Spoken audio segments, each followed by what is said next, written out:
प्रयागराज माघ मेला परिसर छोड़ते वक्त अविमुक्तेश्वरानंद सरस्वती ने कहा कि मैं बहुत दुखी मन से, बहुत भारी मन से माघ मेला को छोड़कर जा रहा हूं। ये पहली बार है जब मैंने मौनी अमावस्या के मौके पर स्नान नहीं किया। ये कहकर अविमुक्तेश्वरानंद ने प्रयागराज माघ मेला परिसर छोड़ दिया। लेकिन मेला परिसर छोड़ने से पहले अविमुक्तेश्वरानंद सरस्वती ने क्या कुछ कहा, उनका बयान भी सुनिए।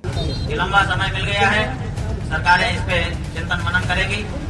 उत्तर प्रदेश की सरकार भी करेगी और उत्तर प्रदेश की सरकार जिस पार्टी की है उसी पार्टी की सरकार केंद्र सरकार भी है, वे भी इस पर चिंतन मनन करेंगे, क्योंकि केवल ये उत्तर प्रदेश का मसला नहीं है, ये विश्व में जहाँ पर भी सनातनी हिंदू विद्यमान है उन सबका मसला है। जरूर इस पे विचार होगा। इसलिए हम भरोसा करके, आशा करके बैठे हुए थे, लेकिन आज 11 दिन के बाद वो आशा हमारी टूटी है और इसीलिए अब इस बारे में हम जो हमारे सहयोगी लोग हैं, चिंतक लोग हैं, उनको बुलाएंगे और बुला करके उनके साथ बैठेंगे और एक रणनीति बनाएंगे और उसकी घोषणा आपके माध्यम से करेंगे और उसका क्रियान्वयन करते हुए सनातन धर्म के मान्य प्रतीकों की रक्षा के लिए जो भी करना होगा वो सब करने के लिए अब आगे बढ़ेंगे, क्योंकि सनातनी असहाय हो रहा है। हिंदू हिंदू की बात तो कही जा रही है, लेकिन असली हिंदू जो सनातन धर्म को मानने वाला है, जो वेद शास्त्र को मानने वाला है, जो नदियों में स्नान को पुण्य मानता है, जो भगवान के प्रति भरोसा रखता है, ऐसे जो हमारे सनातन धर्मियों हैं उनकी सुध लेने वाला कोई नहीं है। जहाँ देखो धड़ल्ले से मंदिर तोड़े जा रहे हैं, जहाँ देखो वहीं पर संतों का अपमान किया जा रहा है, जहाँ देखो वहीं पर सरकार चढ़ाई कर रही है। वृंदावन में देखिए, हमारे मंदिर में जहाँ पर एक परंपरा स्थापित है, जहाँ पर परंपरा से भगवान की पूजा अर्चना होती है, वहाँ के गोस्वामियों को मारपीट करके, बदनाम करके, धक्का मार करके, पुलिस को आगे करके उस मंदिर को अपने कब्जे में लेने के लिए सरकारें प्रयास कर रही हैं। सरकारें जब धर्मनिरपेक्ष हैं तो धार्मिक परिसरों में उनका क्या काम है?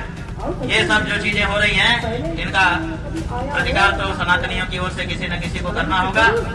हमने ये निश्चय किया है कि सनातनियों को न्याय दिलाने के लिए हम आगे आएंगे और जो भी करना होगा वो सब करेंगे, लेकिन इसकी योजना बनाने के बाद। इसके बाद अविमुक्तेश्वरानंद काशी के लिए रवाना हो गए।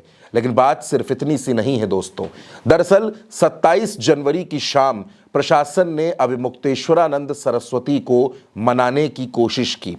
मेला अधिकारी, अपर मेला अधिकारी और तमाम प्रशासनिक अधिकारियों ने एक बैठक की। ये बैठक त्रिवेणी मार्ग पर एक धर्म शिविर में हुई।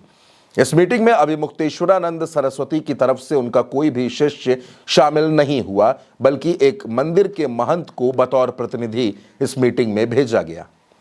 इस मीटिंग में लगभग सहमति बन चुकी थी, लेकिन 2 पॉइंट्स पर आकर सब कुछ अटक गया। सहमति ये बनी, प्रशासन ने ये माना कि गलती है और हम अविमुक्तेश्वरानंद सरस्वती जी को ससम्मान स्नान करवाना चाहते हैं। इस बात पर सहमति बनी। इसके बाद ये भी कहा गया कि अविमुक्तेश्वरानंद सरस्वती के साथ साथ जो भी मान्य पीठ है, वहां के शंकराचार्य हैं, उनको भी ससम्मान स्नान करवाया जाएगा। बहुत सी बातों पर सहमति बन रही थी, लेकिन फिर अविमुक्तेश्वरानंद की तरफ से जो प्रतिनिधि गए थे, उन्होंने कहा कि आप लोग अविमुक्तेश्वरानंद सरस्वती महाराज से माफी मांगे। इस पर प्रशासन ने माफी मांगने से इनकार कर दिया और कहा कि हम खेद प्रकट कर सकते हैं, लेकिन हम माफी नहीं मांग सकते। यह भी कहा गया कि आप लोग जो बातें कह रहे हैं व्यवस्था को लेकर, वो सब हमको लिखित में दिया जाए। प्रशासन ने लिखित में कुछ भी देने से इनकार कर दिया। यही वो 2 पॉइंट थे जिस पर बातचीत टल गई और कोई हल नहीं निकल सका। अविमुक्तेश्वरानंद सरस्वती ने भी इसका जिक्र किया कि हमको एक प्रस्ताव भेजा गया था कि आप स्नान करें और आप पर पुष्प वर्षा की जाएगी, लेकिन जब अपमान की अग्नि इतनी बड़ी हो तो फिर कोई भी पवित्र पानी शांति नहीं दे सकता। इसके बाद अविमुक्तेश्वरानंद सरस्वती मेला परिसर को छोड़कर वापस चले गए। तमाम इंटरव्यूज में अविमुक्तेश्वरानंद ये कह रहे हैं कि मैं 11 दिनों तक बैठा रहा, इंतजार करता रहा, लेकिन सरकार की तरफ से कोई पहल नहीं हुई। उनके निशाने पर केंद्र सरकार भी है और उत्तर प्रदेश की सरकार भी है। अविमुक्तेश्वरानंद सरस्वती ये कहते हैं कि बीजेपी के लोग गाय के नाम पर वोट लेते हैं, लेकिन गो हत्या को रोकने के मामले में वो कुछ नहीं बोलते, गाय की रक्षा के लिए वो कुछ नहीं करते। पूरा देश ऐसे लोगों को देख रहा है और आने वाले वक्त में इनको देश की जनता सबक जरूर सिखाएगी। तमाम आरोपों पर भी अभिमुक्तेश्वरानंद खुलकर बोल रहे हैं और वो ये कह रहे हैं कि आगे वो क्या करेंगे इसके लिए अभी उन्होंने कुछ सोचा नहीं है, लेकिन ये जरूर है कि आगे वो जो भी करेंगे उसकी पूरी रचना बनाएंगे, व्यूह रचना करेंगे और उसके बाद आगे बढ़ेंगे। फिलहाल जो कुछ नजर आ रहा है, अभिमुक्तेश्वरानंद सरस्वती भारतीय जनता पार्टी से खासे नाराज हैं और शायद ये पहली बार हुआ होगा कि शंकराचार्य इस तरह से रुष्ट होकर, नाराज होकर माघ मेला छोड़ करके, प्रयागराज छोड़ करके बिना स्नान किए वापस चले गए हैं। अभिमुक्तेश्वरानंद का यह भी कहना है कि यह सब होना अनिष्टकारी है, यह सब बहुत तकलीफ देने वाला है।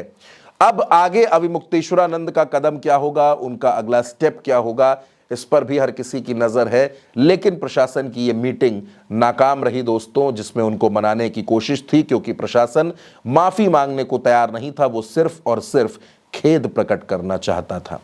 आप इस खबर पर क्या सोचते हैं? आप अपनी राय कमेंट बॉक्स में हमें जरूर बताइएगा। चैनल को सब्सक्राइब कीजिएगा। नमस्कार।